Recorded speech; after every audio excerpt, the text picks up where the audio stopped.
The Australian Medical Association officially rejects any thought of assisting patients to die, even if they are suffering and beyond meaningful medical help.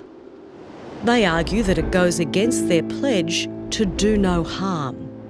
But what of the harm that is done when someone is left to suffer who could otherwise have been released from that suffering? Heather Bell witnessed the last days of her mother, Alison, who was dying of a neurological disorder. In the last few days, I had an alarm set on my phone every 2 hours that was titled morphine. And I'd wake up every 2 hours to my mother screaming in pain, and we would rush around finding the one registered nurse in that whole building. She would have to come and bring the morphine. I'd spend 15, 20 minutes trying to soothe my mother, stop her screaming, stop her crying, stop her writhing around while the morphine kicked in. And then she would sort of go slack-jawed for another 2 hours, moan a lot in her sleep. So I'm not under any delusion that she wasn't in pain during her sleep. She certainly was. And then sort of just lie there for the next 2 hours and wait for it to start again.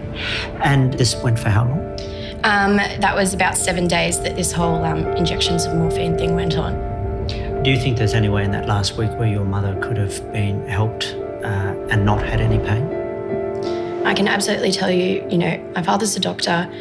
I'm a medical student. We were surrounded by the absolute best doctors, the best nurses. No one wanted her to be in pain. If there was anything that could have, in this world, been done to alleviate her pain even the tiniest bit more, it would have been done.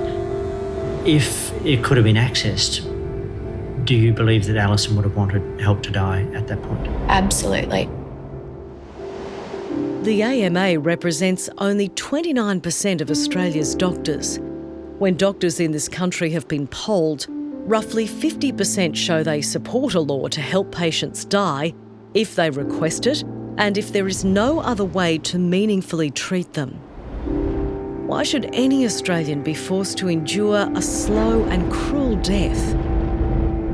We need a law for assisted dying in Australia. It's time for our politicians to act. Be heard.